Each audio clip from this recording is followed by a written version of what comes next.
कुरुक्षेत्र की भूमि में आज तक का हुआ सबसे भयंकर युद्ध महाभारत का युद्ध था, जिसमें कौरवों और पांडवों की लड़ाई में दुर्योधन कौरवों का सबसे बड़ा भाई था। दुर्योधन अधर्मी, जिद्दी और मूर्ख था। वह गांधारी और धृतराष्ट्र का पुत्र था और कर्ण का मित्र था, लेकिन वह अधिकतर बातें अपने मामा शकुनी की ही मानता था। दुर्योधन की जिद, अहंकार और लालच ने लोगों को युद्ध की आग में झोंक दिया था और इसी कारण ही दुर्योधन को महाभारत का खलनायक भी कहा जाता है। महाभारत में अहम भूमिका निभाने वाले पात्र दुर्योधन के बारे में लोग बहुत ही कम ज्ञान रखते हैं, इसलिए आज मैं लेकर आया हूँ दुर्योधन के 10 ऐसे रोचक तथ्य जिसे शायद ही आपने कहीं सुना और जाना हो। इसलिए इस वीडियो को अंत तक जरूर देखें। लेकिन उससे पहले हमारी वीडियो देखने वाले 99% लोग हमारे चैनल को सब्सक्राइब ही नहीं करते। अगर आप भी उन 99% लोगों में आते हैं तो चैनल सब्सक्राइब जरूर करें। नंबर 1, दुर्योधन का जन्म 100 घड़ों में से पहले घड़े में से हुआ था। दुर्योधन ने जैसे ही जन्म लिया था तो कई प्रकार के अपशकुन देखने को मिले थे, जैसे सियार रोने लगे थे, उल्लू जोर जोर से शोर मचाने लगे थे, आसमान में अचानक काले बादल छा गए थे। इन घटनाओं को देखकर विदुर ने कहा कि यह अपशकुन बता रहे हैं कि यह पुत्र हस्तिनापुर के विनाश का कारण बनेगा, इसे त्यागने में ही भलाई है। परंतु पुत्र मोह में धृतराष्ट्र और गांधारी ने ऐसा करने से मना कर दिया। ऐसा भी माना जाता है कि दुर्योधन कलयुग का अवतार था, क्योंकि दुर्योधन में वह सभी गुण मौजूद थे जो कलयुग के मनुष्य में देखने को मिलते हैं। इसीलिए दुर्योधन को कलयुग का अवतार भी कहा जाता है। कहते हैं कि दुर्योधन कलयुग का अंश था और उसके 100 भाई पुल सत्य वंश के राक्षसों के अंश थे।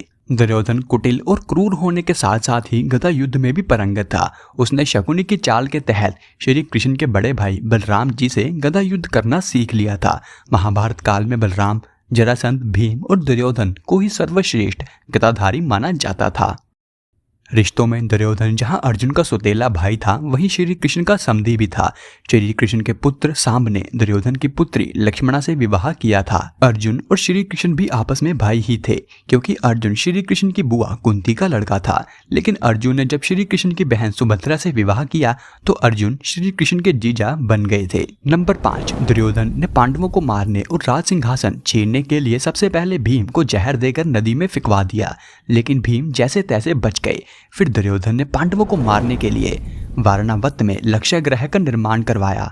वहां से भी पांडव बचकर निकल गए। फिर पांडवों के वनवास काटने के बाद अज्ञातवास के दौरान भी दुर्योधन जंगलों में पांडवों को ढूंढने के लिए अपनी सेनाएं भेजता रहता था। दुर्योधन ने शकुनी की कुटिल नीति के चलते ही पांडवों के मामा शल्य को अपनी यानी कौरव पक्ष की ओर से युद्ध लड़ने के लिए राजी कर लिया था। नंबर 6, महाभारत की कथा में ऐसा प्रसंग भी आता है जब दुर्योधन ने काम पीड़ित होकर कुंवारी कन्याओं का अपहरण किया था। जब दुर्योधन भरी सभा में द्रौपदी का अपमान कर रहा था, तब गांधारी ने भी इसका विरोध किया था, पर फिर भी दुर्योधन नहीं माना और उसी दिन से ही कौरवों का अंतिम समय शुरू हो गया था। जब दुर्योधन को लगा कि अब तो युद्ध होने वाला है, तो वह महाभारत युद्ध के अंतिम समय में अपनी माता के समक्ष नग्न खड़ा होने के लिए भी तैयार हो गया था। महाभारत में दुर्योधन के अनाचार और अत्याचार के किस्से भरे पड़े हैं। नंबर 7, पांडवों और कौरवों द्वारा यादवों से सहायता मांगने पर श्री कृष्ण ने पहले तो युद्ध में शस्त्र ना उठाने की प्रतिज्ञा की और फिर कहा कि एक तरफ मैं अकेला और दूसरी तरफ मेरी एक अक्षौहिणी नारायणी सेना होगी। अब अर्जुन और दुर्योधन को इनमें से किसी एक को चुनाव करना होगा। अर्जुन ने तो श्री कृष्ण को ही चुना। तब श्री कृष्ण ने अपनी एक अक्षौहिणी सेना दुर्योधन को दे दी और खुद अर्जुन का सारथी बनने के लिए तैयार हो गए। इस प्रकार से दुर्योधन ने 11 अक्षौहिणी तथा पांडवों ने 7 अक्षौहिणी सेना एकत्रित कर ली। नंबर 8, दुर्योधन की पत्नी का नाम भानुमति था, जो मल्ल और द्वंद्व युद्ध में पारंगत थी और वह दुर्योधन के साथ अखाड़े में कुश्ती भी लड़ती थी। दुर्योधन ने भानुमति के साथ जबरन विवाह किया था। भले ही दुर्योधन भानुमति को हरण करके लाया था, लेकिन भानुमति को दुर्योधन से प्यार हो गया था। भानुमति को दुर्योधन और पुत्र लक्ष्मण की मौत का गहरा धक्का लगा था। उसे पालने वाला अब कोई नहीं बचा था। अंत में वह बेचारी पांडवों के आश्रय पर जिंदा रही थी और बड़ी ही मुश्किलों से जीवन गुजारा करती थी। दुर्योधन की बहन का नाम दुशाला था, जिसका विवाह सिंधु नरेश जयद्रथ से हुआ था।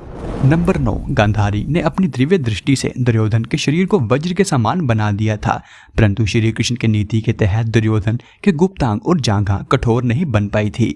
नंबर 10, दुर्योधन की मृत्यु युद्ध के सबसे अंत में हुई थी और खास बात तो यह थी कि महाभारत युद्ध के 18वें दिन अंत में दुर्योधन और भीम के बीच में एक गदा युद्ध हुआ था, जिसमें भीम ने दुर्योधन की जांघा उखाड़कर फेंक दी थी, जिसके चलते दुर्योधन की मृत्यु हो गई थी। दुर्योधन की मृत्यु के पीछे भी एक कहानी है।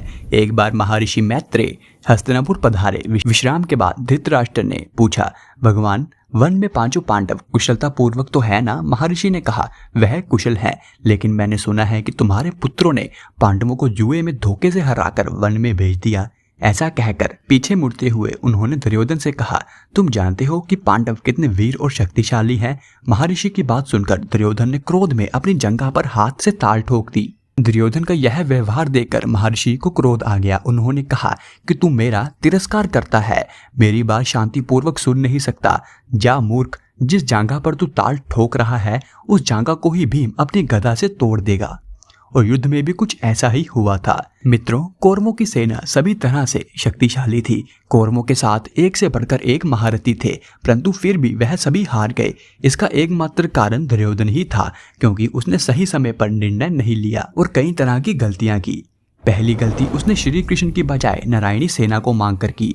दूसरी गलती उसने भीष्म पितामह और द्रोणाचार्य की बात पर ध्यान नहीं दिया। तीसरी चूक उसने कर्ण से कहा कि घटोत्कच को मार दो, और कर्ण ने अपना अचूक अमोघ अस्त्र जो कि अर्जुन के लिए रखा था उसे घटोत्कच पर चला दिया और अपनी शक्ति खो दी।